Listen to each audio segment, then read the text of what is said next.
எப்போ நியூஸ் பேப்பரை ஓப்பன் பண்ணாலும் இல்லை இங்கே அவங்க லஞ்சம் வாங்கினாங்க இங்கே பிடிபட்டாங்க இவங்க லஞ்சம் வாங்கினாங்க அந்த நியூஸ் வந்து டெய்லி வந்துகிட்டே இருக்குது. அந்த மாதிரி நியூஸை பார்க்கும்போதெல்லாம் நம்ம மைண்டில் வர்றது சேனாபதிக்காரு. முதல் படத்தில் அது அவர் அவ்வளோ அழுத்தி வாசிக்கல. இதில் அடி ரீங்காரத்தோட சாப்போட ஆடிச்சிருக்காரு. டீமோட சப்போர்ட் இல்லைன்னா அதை பண்ண முடியாது. மெயினாக ப்ரொடியூசருக்கு ஸ்பெண்ட் பண்ணணும்.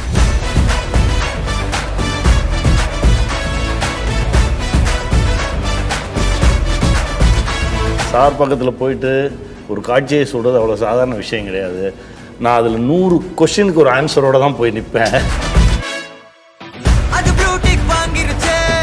இப்போ இருக்கிற யங்ஸ்டர்ஸுக்கு இந்தியன் 2 பார்க்குறப்போ இது மாற்ற முடியாதாங்கிற ஆதங்கம் அது எவ்வளோ முக்கியம்? இந்த படத்தில் நீங்கள் எப்படி நினைக்கிறீங்க?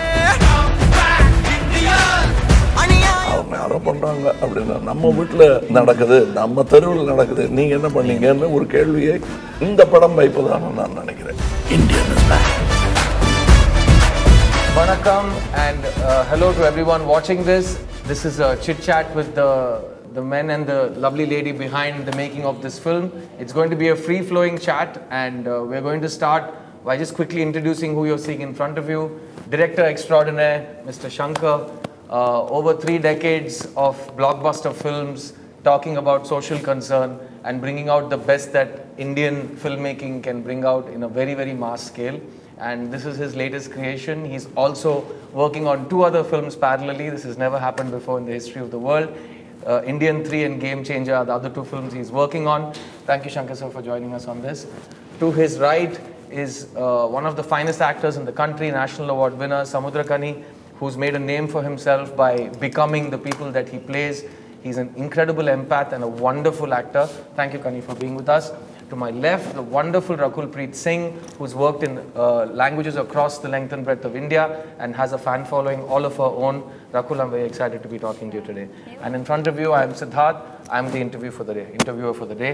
So I'm going to start with introducing the one person who's above and beyond this rest of the group, as we all identify him. His name is Kamal Haasan. Maybe you've heard of it. Just a person who's been working for over 6 decades, dominating every single craft that exists in the world of filmmaking. It is our incredible pride and joy to present to you the one and only Mr. Kamal Haasan. Thank you so much for having the time to be with us, sir. I'm going to start to my right with Samuthirakani. ஏன்னா அவர் இது வரைக்கும் நிறைய இன்டர்வியூஸில் உங்க முன்னாடி வரல இந்த படத்துக்காக. ஏன்னா அவர் கால் ஷீட் வாங்குறது அவ்வளோ கஷ்டமாக இருக்குது.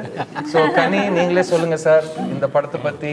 ரொம்ப சந்தோஷமாக இருக்குது இந்த படைப்புக்குள்ளே வந்தது. ஆக்சுவலாக இந்தியன் 1 ஷூட்டிங் டைமில் அந்த ஆர்டிஓ சீன் எடுக்கும்போது, ஆர்டிஓ ஆஃபீஸ் சீன் எடுக்கும்போது இந்தியன் எக்ஸ்பிரஸ் பில்டிங் போய் அந்த க்ரௌடில் ஒரு 200 பேர் 300 பேர் சார் சுற்றி நிற்பாங்க. அந்த க்ரௌடில் நிற்கிறதுக்கு முயற்சி பண்ணி முடியல. ஏன்னா அப்போ நிறையா ரெஸ்ட்ரிக்ஷன்ஸ் இருந்தது, முடியாமல் வெளியே அனுப்பிச்சிட்டாங்க. அதற்கு பிறகு ஒவ்வொரு முறையும் முயன்று வேறு திசைகளில் பயணித்து ஒரு 25 வருஷம் கழித்து ஒரு நாள் திடீர்னு சாரை பார்க்கும்போது, எழுதும்போதே உங்கள் பேரை தான் எழுதியிருக்கேன் வந்துருங்க அப்படின்னு சொன்னார். அது ஒரு பெரிய அன்னைக்கு இருந்த பதட்டம் இன்ன வரைக்கும் இருக்குது. முதல் முறையாக 2 பேருக்கும் ஒரே ஸ்கூல் ஒரே குரு. ஆனால் இப்போ தான் முதல் முறையாக பக்கத்தில் இருந்து பேசுவதற்கு. அவரோட கெமிஸ்ட்ரி நான் எல்லா இடத்துலையும் சொல்லியிருக்கேன். கெமிஸ்ட்ரிங்கிறது ஒரு ஹீரோயினுக்கு மட்டும் இல்லை. ஏன்னா நிறைய பேர் லைஃப்பில் லவ்வே அனுபவிக்காமல் கூட இருந்திருக்கலாம். ஆனால் யாருமே தகப்பம் பாசத்தை அனுபவிக்காமல் இருந்திருக்க மாட்டாங்க, அந்த ஃபீல் இல்லாமல் இருந்திருக்க மாட்டாங்க. ஸோ இந்த கெமிஸ்ட்ரி பயங்கரமாக ஒர்க் அவுட் ஆயிருக்குன்னு நானே சொல்லிக்கிறேன். ஒரு முறை கட்டி பிடிக்கும் போது கூட அந்த சூடு கூட உணர முடியாது. அப்பா புள்ளன்றது. அப்போ உங்களை அடிக்கிற காட்சி வரும்போது என்னால் முடியல. சார் சொன்னார் ஒரு தடவை தானே அடிச்சிருங்களேன் அப்படின்னு சொல்லியே ஆகணும். லைக் செருப்பு எடுத்து அவர் அடிக்கிற மாதிரியான அந்த சீனு உங்களுக்கு தெரியும். அந்த சீனில் சார் திருப்பி எடுத்து அதாவது வெறி அடங்குற வரைக்கும் அடிங்க செருப்பால். செருப்பையும் திருப்பி தான் அடிச்சார். ஆமாம் சார், வந்து நிறைய டேக் வர போகுது போகிறோன்ற அளவுக்கு நீங்கள் அடிங்க. நார்மல் செருப்பாக இருந்தால் கூட வலிக்காது சார். இவங்க வலிக்காத செருப்புன்னு ஒன்று கொண்டு வந்து கொடுத்தாங்க சார். சார் பட்டவனுக்கு தான் சார் கேட்குறேன். அதுதான் சொல்ல வரேன். நான் வந்து அப்பா ஒரு ஆர்டிஸ்ட் மேலே அடிக்க போகிறோம், அந்த சாஃப்டான ஒரு இதை போட்டு கொண்டு வாங்கன்னு கொண்டு வந்தாங்க. பட் அதுவே அவ்வளவு இதாக அப்போ நான் எடுத்து அடித்து பார்த்தா அவ்வளோதான் இருக்குது. முதல்ல காமிச்சிக்கல இவர் காமிச்சிக்கல ஆனால் போட்டு அடி அப்புறம் முடியல ஒரு 7 டேக் அப்புறம் சார் எனக்கு ஒரு சின்ன ஏதோ சம்திங் எனக்கு பின்னாடி ஆக்சுவலா ஃபுல்லா பர்பிள் ஆயிடுச்சு ஃபுல்லா ரத்தம் கட்டி இதாயிடுச்சு ஆமா ரகுல் கூடவே எனக்கு வந்து ஏதோ ஒன்று ஏற்கனவே எனக்கு லெஃப்ட் சர்ஜரி ஆயிருந்தது அதுக்கப்புறம் தான் பண்ணது No, I was there in that scene. very you are and I remember there was a lot of crowd. இது ரொம்ப நல்ல விஷயம் தான் எல்லாருக்கும் தெரிஞ்சிருக்கு நான் ரொம்ப சந்தோஷப்படுறேன் பெருமையாவும் இருக்கு சில பேர் செருப்படி வாங்கி திருந்துவாங்கன்னு நம்புறாங்க அப்புறம் நானும் நம்புறேன் அடுத்த கேள்விக்கு போய்டுவோம் Rakul, this is your first collaboration with all the people on this dais and Indian வரப்போ கண்டிப்பா நீங்க பிறந்திருக்க மாட்டீங்க அப்படியே மெயின்டைன் பண்ணிப்போம் so Indian too no, you're not born I was saying when that film came out I'm keeping your screen age alive okay thanks, so thanks, tell me how did it feel to get a call from Shankar sir in a film being headlined by Kamal sir? I remember when I first got the call for Indian 2 from Shankar sir's office, my first reaction was, I'm doing this film, irrespective of whatever the script is. I don't want to know the script. I was excited. I was like, whatever it is, I'll go do a meeting. I'm doing this film because I feel like there are very few films in the history of Indian cinema which go on to become legendary films. Like today, after 28 years also, you remember the kind of impact Indian had. Some are great films, some are impactful films. And Indian was both, right? And I feel like for me, just being a part, who would have thought, I mean, when I watched the film, that I would star in the sequel one day. And for me, it was just a dream come true. I've said it in other interviews also, but now that I'm sitting in front of all of you, I'll say that, it was like a dream to work with Kamal sir, to share screen space with him and Shankar sir's film. I don't think I could have asked for anything more. And you're also nice only. Thank you. illa but Rakul sonadukku I'll add one more thing naanga set la pesirkom Rakul and I have asked each other, can you believe we are acting in a scene with Mr. Kamal Haasan because தூரத்துல இருந்து எல்லாரும் அவரை வந்து ஒரு institution ஒரு iconic கிரியேட்டரா பாத்துறோம் ஒரு ஆக்டரா பாத்துறோம் அவர் கூட நடிக்கிறது நாங்களே நம்ம ஒரு நம்பிக்கையே வரல I remember the first time when we were shooting with sir we were so smitten by his that whole prosthetic and the way he was, it was Chennai heat, correct. Summer, remember we were sweating and then he was melting. He was melting and we were discussing about the prosthetic with him. So I think it's a blessing to be a part of Indian too. அவங்க சொன்ன அந்த first day ஷூட்டிங்ல தான் என்னைய அறியாம ஒரு உள்ளுக்குள்ள இருந்து ஒரு பார்த்த விழி பார்த்தபடி நான் கையில் லட்டு வச்சுட்டு கமல் சரை பார்க்குற மாதிரி ரசிக்கிற ஒரு சீன் நான் உணர்ந்தேன் அண்ட் அன்னைக்கு தான் நான் சங்கர் சார் கிட்ட போய் அவர் ரொம்ப சீரியஸாக தான் யோசிச்சுட்டு இருந்தாரு சார் என் முன்னாடி கமல்ஹாசன் நடிச்சிட்டு இருக்கார் சார் தெரியும் எனக்கு எப்படி இருக்கும்னு நினைச்சு பாரு போய் நடிகா அப்படின்னு துரத்தி விட்டார் என்ன நான் மறக்கவே மாட்டேன் அதை and Shankar sir coming to you உங்களோட எந்த படைப்புமே நீங்க ஜஸ்ட் லைக் தட் பண்ணது கிடையாது அண்ட் அது ஜஸ்ட் லைக் தட்டும் ரிசீவ் ஆனது கிடையாது அதுக்கு ஒரு ஆழம் இருக்கும் அதுக்கு ஒரு ப்ரிப்பரேஷன் இருக்கும் யாருமே தொட முடியாத உச்சத்தை தொடணுங்கிற ஒரு ஆசையில் நீங்க எல்லா படங்களையும் எடுத்திருக்கீங்க that makes you the legend that you are How is Indian 2, Indian 3, கொஞ்ச நேரத்துக்கு Indian 3 பத்தியே பேசக்கூடாது சார் இப்போ வந்து நம்ம Indian 2 அந்த டாபிக்லேயே இருக்கோம் Indian 2 உங்களோட மற்ற படங்களோட ஃபர்ஸ்ட் ஸ்டெப் எடுக்கிறப்போ எந்த விதத்தில் ஒரு டிஃப்ரென்ஸ் சார் அந்த ப்ராசஸில் பார்ட் 1 எடுத்துகிட்டு அப்போ பார்ட் 2 எடுக்கிற ஐடியாவில் இல்லை இந்தியன் தான் அது முடிச்சுட்டு ஒரு 4-5 வருஷம் கழிச்சு எப்போ நியூஸ் பேப்பரை ஓப்பன் பண்ணாலும் இல்லை அதில் வந்து இங்கே அவங்க லஞ்சம் வாங்கினாங்க இங்கே பிடிபட்டாங்க இவங்க லஞ்சம் வாங்கினாங்க அந்த நியூஸ் வந்து டெய்லி வந்துக்கிட்டே இருக்குது அந்த மாதிரி நியூஸை பார்க்கும்போதெல்லாம் நம்ம மைண்டில் வர்றது சேனாபதி கேரக்டர் தான் இந்தியன் தாக்கம் சட்டுன்னு ஒன்று ஞாபகம் வரும் அப்படின்னு அந்த ஃபீல்டு வந்து இருக்குது ஆனால் அது ஒரு கதையாக கன்வெர்ட் ஆகலை ஸோ நான் வெயிட் பண்ணிக்கிட்டே இருந்தேன் லைக் ஒவ்வொரு படம் முடியுமோ யோசிப்பேன் அது கதையாக ஃபார்ம் ஆகாது ஆனால் அந்த உணர்வு மட்டும் இருந்துக்கிட்டே இருக்குது மறுபடியும் தாத்தா வரணும் அப்படின்ட்டு ஸோ எங்கே வரப்போகிறாரு எப்படி வரப்போகிறாரு வந்து என்ன பண்ண போகிறாருன்றது அந்த ஒரு கதையாக விரியல அது அப்படியே வெயிட் பண்ணிகிட்டே இருந்தேன் அப்புறம் தான் புரிஞ்சுது எது பண்ணக்கூடாதுன்னு முதல்ல டிசைட் பண்ணணும் அப்படின்ட்டு ஒவ்வொன்றா இது பண்ணக்கூடாது தள்ளிட்டு வரும்போது ஒன்று ஃபார்ம் ஆச்சு ஒரு ஸ்டோரி ஒரு 2.0 டயத்தில் ஃபார்ம் ஆச்சு ஸோ ஐ டிசைடட் அண்ட் அது ஒரு நல்ல க்ளீனாக ஒர்க் பண்ணிவிட்டு சார்கிட்ட போய் சொன்னால் சாருக்கும் பிடிச்சிது தென் நான் இந்த ஒரு தருணத்துக்கு ரொம்ப நன்றி கடன் பட்டிருக்கேன் ஏன்னா Indian 2 எடுக்கலன்னா நான் திரும்ப சங்கர் சரோட ஒர்க் பண்ணியிருப்பேன்னா எனக்கே தெரியாது ஸோ Indian 2 ஸ்டார்ட் பண்ணதுக்கு ரொம்ப ரொம்ப நன்றி sir now coming to the man of the hour mister Kamal Haasan sir உங்ககிட்ட இந்த படம் எப்படி வேற படத்துலேருந்து மாறுபடுதோ வித்தியாசப்படுதோ நான் கேட்க மாட்டேன் நான் பீச்சில் போய் ஒவ்வொரு கிரெயின் ஆஃப் சாண்டுக்கு என்ன வித்தியாசம்னு அவங்களை கேட்க மாட்டேன் பிகாஸ் நீங்கள் எல்லாருமே பண்ணிட்டீங்க அதை தாண்டி அன்னைக்கு அந்த கோவத்துக்கு அந்த ஆதங்கத்துக்கு இன்னைக்கு நீங்கள் திரும்ப Indian 2 எடுக்கிறீங்கன்னு உங்களுக்கு ஒரு நீங்கள் மைண்டில் முடிவு எடுத்ததுக்கப்புறம் உங்களை சுற்றி இருக்கிற சர்க்கம்ஸ்டான்ஸாக இருக்கட்டும் உங்களோட ஓன் மென்டல் ஸ்டேட்டாக இருக்கட்டும் எவ்வளோ வித்தியாசம் இருந்தது sir and how did you approach this அதாவது தமிழை பற்றி பாடும்போது சொல்லுவாங்க அந்த அந்த சீர் இளமை திறம் வியந்து வாழ்த்துதுமே என்ன, அந்த மாதிரி அந்த மாறா இளமையுடன் எல்லாரும் சேர்ந்து செய்கிற இந்த கரப்ஷனை மாற்றாமல் வச்சுருக்கிறதுனால தான் எங்களால் இந்தியன் 2 எடுக்க முடிஞ்சது. இந்த சீர் இளமை திறன் தமிழுக்கு இருக்கிறத விட கூட அதிகமாக அதுக்கு வந்துடுமோன்னு பயமாக இருக்குது எங்களுக்கு.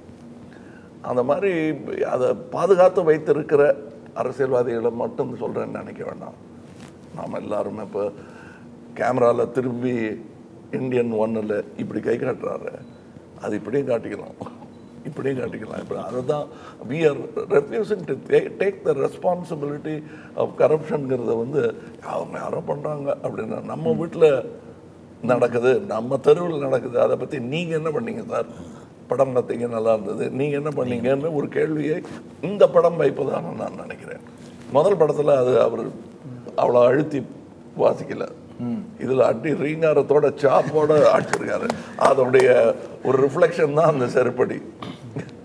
அது டைலாக்லேயும் வருது, இதில் பல பேரோட கலந்தால் வச்சிருக்காரு. அதெல்லாம் இந்த படத்துக்கு வலு சேர்த்துருக்கிறது. அதாவது பல பேர்னா இப்போ பழைய வித்வான்கள் துரோணர்களை எல்லாம் கூப்பிட்டு உட்கார வச்சு அவங்கக்கிட்ட அறிவு தானம் பெறுவதல்ல, இளைஞர்களை கூப்பிட்டு வச்சு உட்கார வச்சு சமமாக இவரை விட இளைஞர்கள், அதுதான் ரொம்ப முக்கியம்.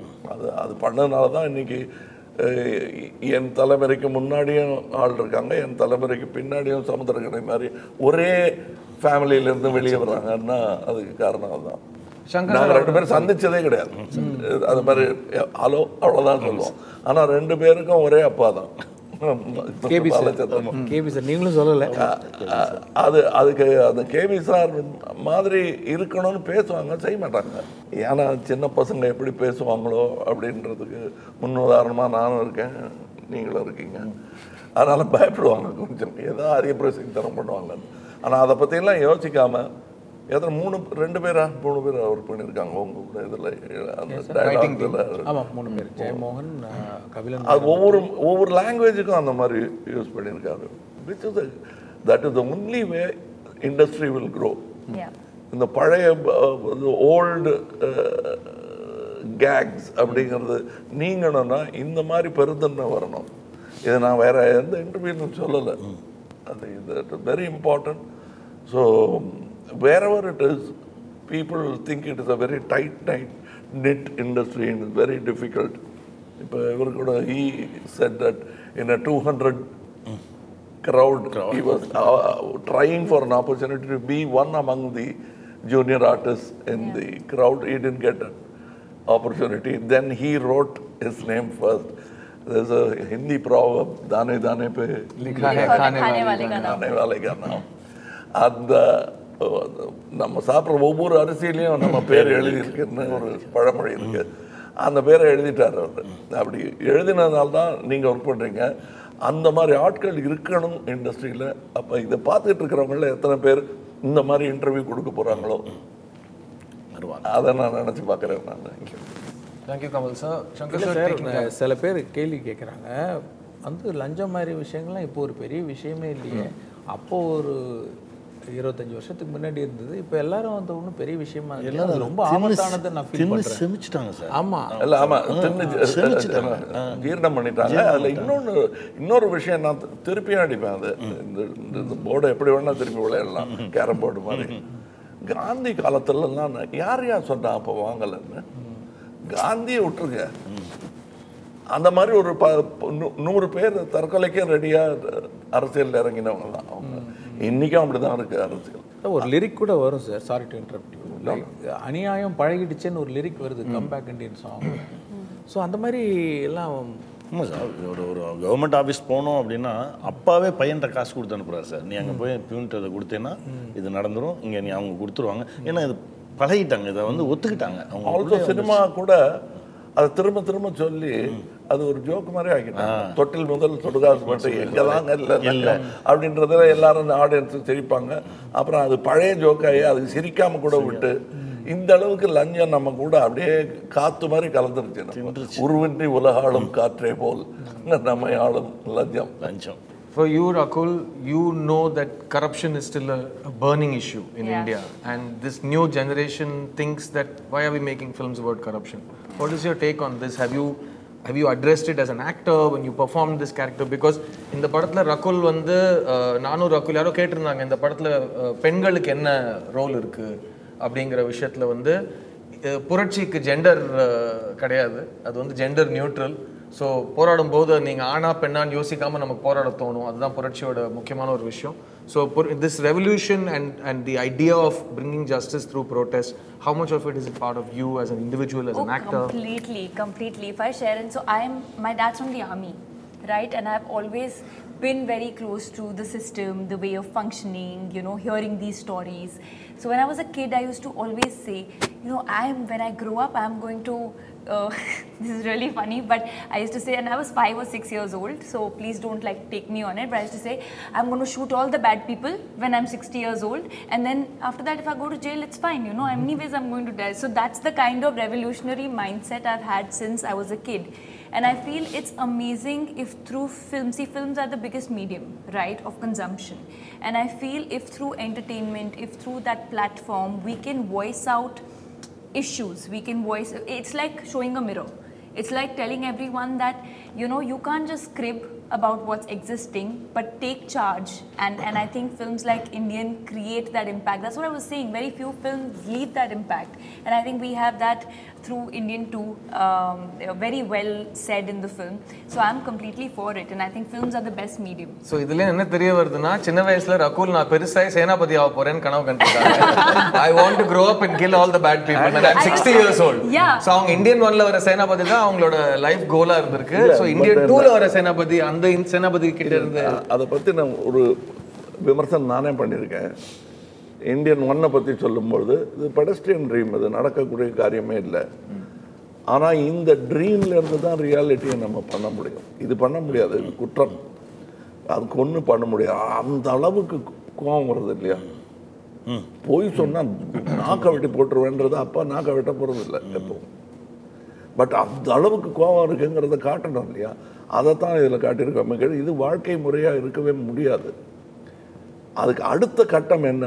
இந்த இந்த கரப்ஷனே இல்லாமல் எப்படி பண்ணுறதுன்னா அது வரவே வராது. அந்த நாள் இன்ஃபெக்ஷன் இல்லாமல் என்னைக்கு பண்ணுறீங்களோ அன்றைக்கி தான் கரப்ஷனும் இருக்காது. இன்ஃபெக்ஷனை பாதுகாக்கிறதுக்கு என்னென்ன தற்காப்புகள் எடுக்கிறீங்களோ அத்தனை தற்காப்பும் நாம் நிதம் எடுத்தாகணும். தினம் அது இருக்கும் அங்கே. அப்படியே நாம தான் பாதுகாப்பாக இருக்கணும், என்றுமே விழித்திருக்கணும். இந்தியன் 23 வரையும் நம்ம எடுத்தாலும் தப்பு இல்லை. ஸோ சார் என்ன சொல்கிறாருன்னா, கொலை பண்ணுறது தப்பு தான், அதை ஒரு ட்ரீம் வேர்ல்டில் ஒரு விதமான ஜஸ்டிஸாக ஃபர்ஸ்ட் பார்ட் இந்தியன் பேசுது.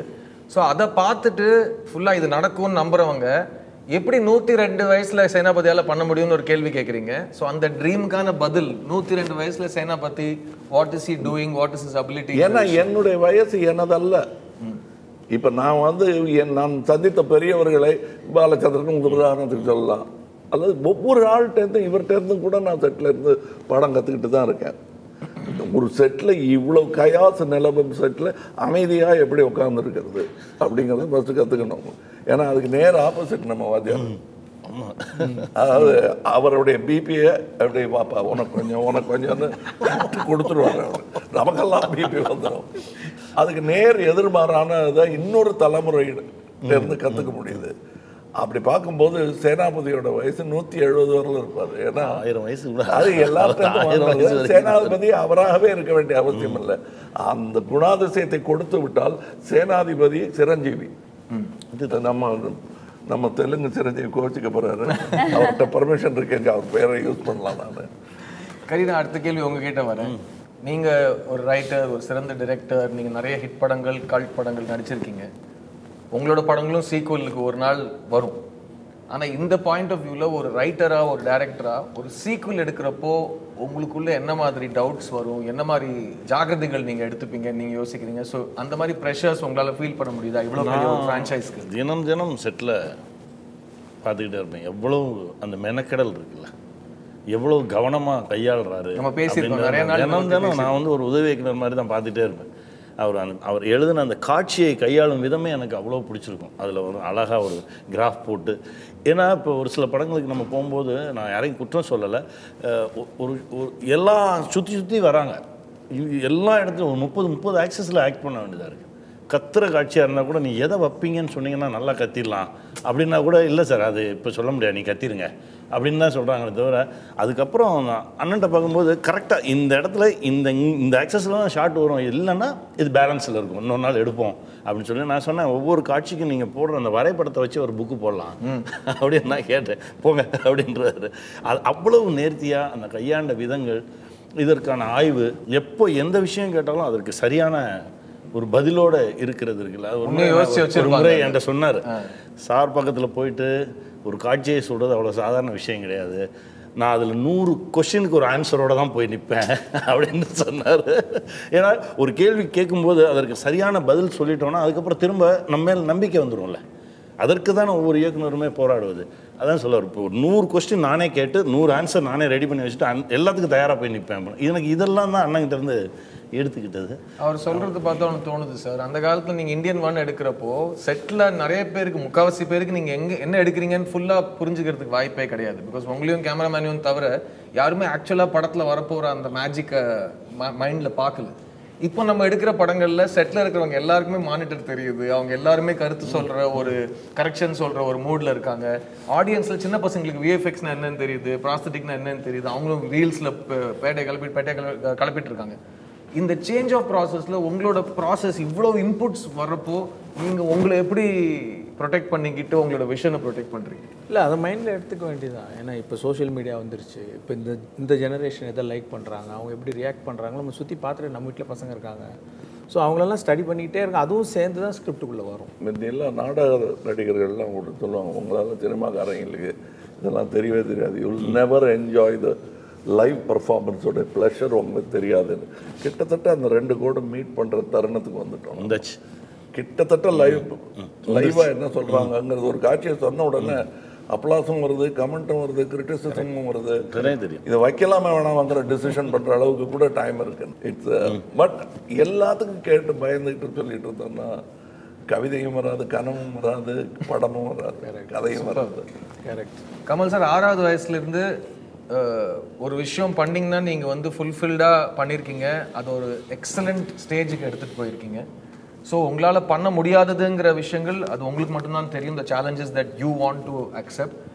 இப்போ நீங்கள் சங்கர் சாரோட இமேஜினேஷனில் சீனோ ஸ்கிரிப்டோ ஒரு படத்தோட கதையோ கேட்குறப்போ உங்களால் ஒரு விஷயம் பண்ண முடியுமான்னு நீங்கள் யோசிக்கிறீங்களா, இல்லை எதுவாக இருந்தாலும் பண்ணலான்னு இறங்கி அடிக்கிறீங்களா? ப்ராசஸ் ஏதாவது மாறி இருக்கா? கண்டிப்பாக ஆரம்பத்துலேருந்து என்ன யார் பண்ணலாங்கிறது வந்து முக்கியமாக என்ன மானிட்டரை பற்றி சொல்லுவாங்க. இப்போ இந்த படத்தில் மானிட்டருங்கிறது வந்து நீங்கள் ரஷ் பார்ப்பீங்களா அப்படின்னு கேட்குற மாதிரி தான். பார்ப்பேன் சார், ரெடியாக காட்டினாங்கன்னா வசதி இருந்தால் எடிட்டட் இது பார்ப்பீங்களான்னு. எல்லா நடிகரும் எடிட்டட் லெங்க்த்து பார்க்க முடியுமா? அந்த மாதிரியே வளர்ந்தவன் நான். இப்போவும் நான் அதே டிசிப்ளினில் தான் இருக்கேன். நான் பார்க்குற மானிட்டர் எனக்கு எத்தனை காலம் ஆனாலும் மாறவே மாறாது. அது டைரக்டருடைய கண்ணு, டெக்னீஷியன்ஸுடைய கண்ணுங்கள் தான். அதில் தெரிகிற ரிஃப்ளெக்ஷன் கொஞ்சம் நம்ம ரிஹர்சல் பண்ணும்போது எப்படி பார்த்தோன்னா அப்படின்வாங்க, அது நோன்னு அர்த்தம். அவங்க நம்மக்கிட்ட கனிவாக இருக்காங்கன்னு அர்த்தம். இன்னும் ஒரு வாட்டி பார்க்கலாம் அப்படின்னாங்கன்னா நோ அப்படின்னு சொல்கிறாங்கன்னு அர்த்தம். அதை புரிஞ்சுக்கணும். அதுதான் எனக்கு மானிட்டர். அதனால் நான் ரிஹர்சல் பண்ணிகிட்டே இருப்பேன். போயிடலாமே, டேக் போயிடலாமே, மேக்கப் புரிஞ்சிட போது எல்லாம் சொல்லுவாங்க. அந்த வேஷம் கலையிறதுக்கு நான் ப்ரிப்பேர்டு இல்லைங்கிற வேஷம் கரைஞ்சிடக்கூடாதுங்கிற பயம்தான் எனக்கு ஜாஸ்தியாக தவிர செய்யக்கூடாது, செய்ய முடியாதுங்கிறது எங்களுக்கு தெரிஞ்சே ஆகணும். அதுவும் ஆடியன்ஸுக்கு அது தெரியவே கூடாது. இவனால் இதை செய்ய முடியாது, இருந்தாலும் தைரியமாக செஞ்சுருக்கான்னு அவங்க நினச்சிட்டாங்கன்னா இந்த ஷோ இஸ் அ ஃபெயிலியர். இந்த பையன்ட்ட இவ்வளவு இந்த குருவி தலையில் இந்த பனங்காயை வச்சிருக்கவே கூடாது அப்படின்னு ஆடியன்ஸ் சொல்லிட்டான்னு வச்சுங்க. அப்போ இந்தியன் கிடையாது. நான் இந்தியன் செய்யும்போது என்னங்க 40 வயசுக்கு உள்ள அப்படின்னு நினைக்கிறேன். நம்ம என்னால் இப்போ வயசை பற்றி கவலையே இல்லை. 120ன்றாங்க, 106ன்றாங்க, நான் 126ன்றேன். அதை பற்றி பயம் இல்லை. But that is very important. எனக்கு வந்து முடியாதுங்கிறது வந்து எதுவுமே முடியாது தான். காலையில் அலாம் வச்சு எந்திரிக்கிறது முடியாது தான்.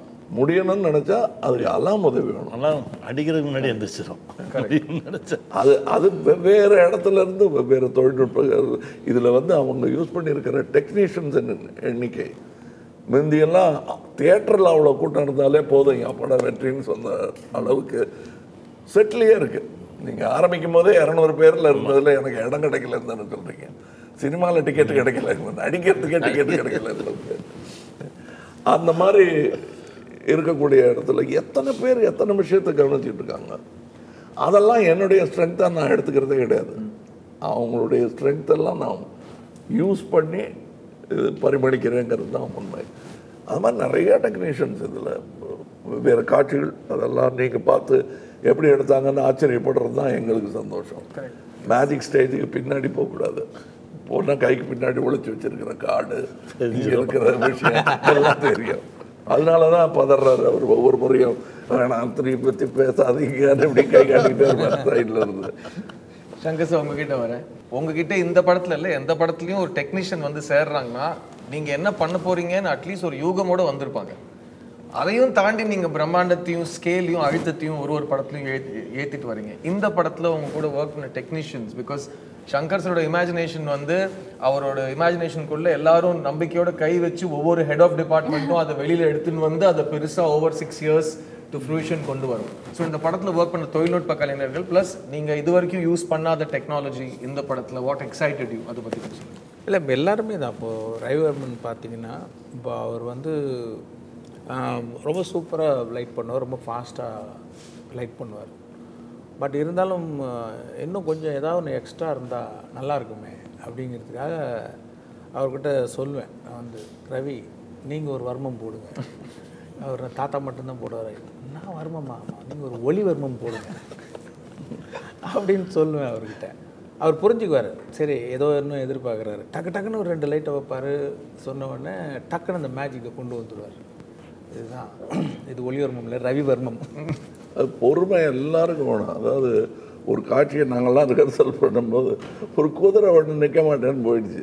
வெயில் ஜாஸ்தி, உங்களுக்கு ஞாபகம் இருக்கு திருப்பதியில். அப்புறம் அதுகிட்ட கெஞ்சி கால்ச்சி அதான் ஹார்ஸ் பவர்னு சொல்லுவாங்க. அதை கொண்டு வந்து திருப்பி நிறுத்தி இதில் ஒரு குதிரை இவர் உள்ளே போகணும் ஒரு செட்டுக்குள்ளே. அது இடத்த எப்படி பார்த்தாருங்கிறது தான் இப்போ எனக்கு கேள்வியை. இடம் முறுக்கு படத்தில் எடுத்துட்டோம், அதெல்லாம் வேறு. இவர் எப்போ போய் இதெல்லாம் பார்த்தாருங்கிற கேள்வி வருது. அதில் ரொம்ப பேர் போக முடியாது. தலைக்கோணால் நான் நிறையா ஷூட் பண்ணியிருக்கேன். அந்த இடம் பார்த்ததில்ல.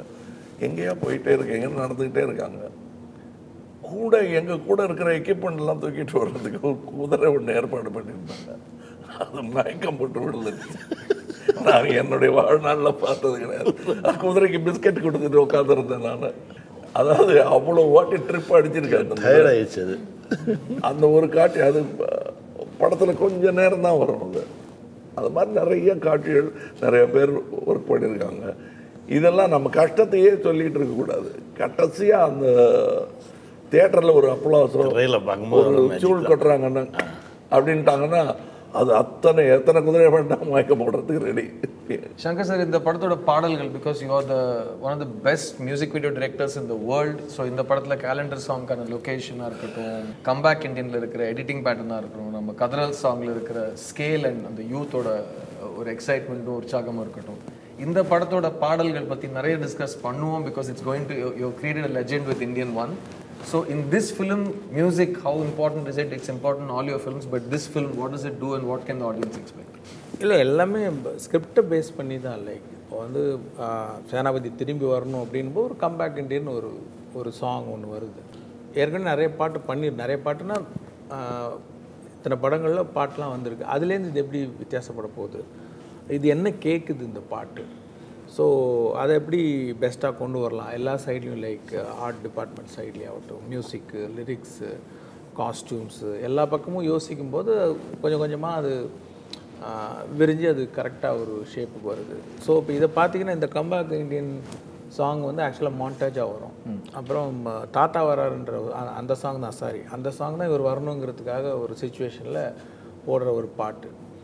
அது வந்து என்னென்னா ஹவுசிங் போர்டு இந்த மாதிரி ஒரு எளிமையான இடத்துல தான் எடுக்கணும். அந்த எளிமையான இடத்துல வந்து ஒரு வியக்க வைக்கிற மாதிரி பண்ணணும் போது தான் அந்த பெயிண்டிங்கு, நிறைய டான்ஸஸ், அதுவும் ஃபோர்ஸ் பண்ணல. சும்மா ஏதாவது படத்தில் நம்ம பெயிண்ட் அடித்தே ஆகணுன்ட்டு அப்படிலாம் பண்ணல. ஏன்னா யங்ஸ்டர்ஸ் வராங்கன்னும் போதே போஸ்டர் ஒட்டுவாங்க, அப்புறம் வினைல் வைப்பாங்க. ஸோ அவங்களுடைய தாட் ப்ராசஸ் போகும்போது ஸோ இப்போ என்னென்னா இப்போ பார்த்தீங்கன்னா அந்த கிராஃபிட்டிலாம் வரைவாங்க சில யங்ஸ்டர்ஸ், ரொம்ப ரெவல்யூஷனரி யங்ஸ்டர்ஸு. இது மாதிரி எல்லாம் தாட் ப்ராசஸ் போகும்போது ஸோ ஒரு பெரிய ஒரு கட்டிடத்தில் வந்து இவருடைய உருவத்தெல்லாம் வரைஞ்சி அவங்க செலிப்ரேட் பண்ணுறாங்க அப்படின்போது அந்த தாட் ப்ராசஸில் ஒன்று ஒன்று வருது. அதை இன்னும் அழகுபடுத்துகிறாங்க நம்ம டீம். ஐ மீன் சினிமாட்டோகிராஃபர் அவருக்கு ஒரு கலர் ஸ்கீம் கொண்டு வர்றாரு. அவர் ஆர்ட் டைரக்டர் வந்து இதை எப்படி பண்ணலாம், இந்த மாதிரி பண்ணலாம், அவரு உள்ளே வராரு. ஸோ அப்படி அந்த சாங் அது பண்ணோம். கேலண்டர் ஷூட் அப்படின்னும் போது ஜென்ரலாகவே கேலண்டர் ஷூட் ஒரு பீச் ஓரமாக நடக்கும். ஸோ நம்ம வந்து பீச் ஓரம் நிறைய பாட்டு நானே பண்ணியிருக்கேன், நிறைய பாட்டில் சில பாட்டு பண்ணியிருக்கேன், நிறைய பாட்டு நம்ம பீச் ஓரமே வந்துட்டுருக்கு. இது வேறு எங்கே வித்தியாசமாக பண்ணலாம் அப்படின்னும் போது அப்போ நம்ம பொலிவியாவோட சில பிக்சர்ஸ்லாம் பார்த்தேன், ரொம்ப எக்ஸைட்டிங்காக இருந்தது. சரி அது போய் பண்ணலாம் அப்படின்னா அது ரொம்ப என்ன பிரச்சனைனா நான் செலக்ட் பண்ணுற இடம் எல்லாமே பார்த்திங்கன்னா வருஷத்தில் ஒரே ஒரு சீசனில் மட்டும்தான் அந்த மாதிரி இருக்கும். அது ஃபெப்ரவரியில் மட்டும்தான் இருக்கும். அதுவும் அந்த ஒரு வாரம் மழையை பொறுத்து. அதாவது தண்ணி வந்து ஒரு 1 அடி 1/2 அடியிலேருந்து 1 அடி வரைக்கும் தண்ணி தேங்குச்சுன்னா நம்ம நினைக்கிற எஃபெக்ட் கிடைக்கும். கம்மியாக இருந்தாலும் வராது, ஜாஸ்தியாக இருந்தாலும் அந்த வாட்டர் இந்த சலனம் வந்து அந்த ட்ரெய்லரில் பார்த்துருப்பீங்க, ஒரு கண்ணாடியை தரையில் வச்சுட்டு அது மேலே நிற்கிற மாதிரியே இருக்கும். ஆமாம், அது இவ்வளோ பெரிய கண்ணாடியான்றது தான் ஃபஸ்ட்டு தோணும் நமக்கு. ஏன்னா கண்ணு கெட்ட தூரம் வரையிலும் கண்ணாடியை பரப்பி வச்சுட்டு அது மேலே நடந்து வாங்கன்ற மாதிரி இருக்கும். ஸோ நிறைய பேர் கேட்குறாங்க சங்கர் சருக்கு மட்டும் இந்த மாதிரி லொக்கேஷன் இங்கே கிடைக்குதுன்னு. அதுக்கு நான் ஒரு ஸ்டூடெண்ட்டாக ஒரு பதில் சொல்கிறேன். அவரோட இமேஜினேஷனில் ஒரு கண்ணாடி மேலே 100 பேர் ஆடணும்னு இருந்தால் கண்ணாடி மாதிரி உலகத்தில் இடம் எங்கே இருக்குதுன்னு அவர் தேடினா ஈஸியாக கூகுளில் கிடச்சிடும். அந்த மாதிரி இடம் தான் அவர். ஆனால் ஈஸியாக போய் சேரலாம். அந்த இடத்துக்கு போய் சேர்றதுக்கு 3 நாள் + 2 days எல்லாமே நடக்கும். 5 days நடக்கும் ஒரு இடத்துக்கு போகிறதுக்கு. அதுவுமே எல்லா டீமோட சப்போர்ட் இல்லைன்னா அது பண்ண முடியாது. மெயினாக ப்ரொடியூசருக்கு ஸ்பெண்ட் பண்ணணும். ஏன்னா வந்து அந்த மாதம்தான் போகணும் அப்படின்னும் போது அது ஒரு மாதிரி உத்தேசமாக அவங்க சொல்லுவாங்க. மழை வரது நம்ம எப்படி சொல்ல முடியும், ஒரு வாரம் தள்ளிச்சுன்னா கூட பண்ண முடியாது. பிளானிங்கே ரொம்ப கஷ்டமாக இருந்தது. ஸோ இந்த மேனேஜர் டீம்ஸு, ப்ரொடக்ஷன் டீம்லாம் ரொம்ப சிரமப்பட்டு ஆர்கனைஸ் பண்ணாங்க. அங்கே போனால் அதில் என்னென்னா அந்த சன்லைட் ஜாஸ்தி, கண்ணை திறக்கவே முடியாது, அவ்வளோ சன்லைட்டு குளிர். ஸோ அதில் அந்த மிஸ் யூனிவர்ஸ் 2017 டெமிலே தெபோ ஆக்ட் பண்ணியிருக்காங்க. அவங்களாம் வெரி கோஆப்ரேட்டிவ். சவுத் ஆஃப்ரிக்கா அவங்க மிஸ் யூனிவர்ஸ். பட் என்ன நம்ம இண்டஸ்ட்ரியில் இருக்கிற ஒரு ஆக்ட்ரஸ் எப்படி அவங்க ஃபஸ்ட் டைம் தான் வராங்க, எவ்வளோ கோஆப்ரேட்டிவாக புரிஞ்சுக்கிட்டு லிப்ஸிங்க்கு அதெல்லாம் பண்ணி ரொம்ப அருமையாக டான்ஸு எல்லாம் கூட ரொம்ப பிரமாதமாக பண்ணாங்க. ஏன்னா கண்ணு திறக்க முடியாது, அவ்வளோ ஒளி. ஸோ எல்லாம் கூலிங் கிளாஸ் போட்டு அந்த மாதிரி சில ஷார்ட்ஸ் எல்லாம் எடுத்து குளிர் இவ்வளோ அதே மாதிரி அங்கே போய் சில ஆப்ஜெக்ட்ஸ்லாம் வைக்கணுன்னொன்னே ஒரு முத்துராஜ் சார் டிசைன் பண்ணி கொடுத்து அங்கே இருக்கிற ஒரு ஆர்ட் டைரக்டர் அதை எக்ஸிக்யூட் பண்ணி எல்லாமே ஒரு பெரிய டீம் ஒர்க் தான். அண்ட் இந்த டீம் ஒர்க்கில் இப்போ Muthuraj sir is our production designer. Indian 1ல் இதே மாதிரி ஒரு ப்ரொடக்ஷன் டிசைனருக்கும் ஒரு ப்ரொடியூசருக்கும் இருக்கிற சிங்கில் தான் அந்த அளவுக்கு ஒரு பிரம்மாண்டம் கிரியேட் ஆச்சு. A M Rathnam sir produce Indian 1 and Muthuraj Thotta Tharani sir the great national award winning, he won a national award for Indian 1.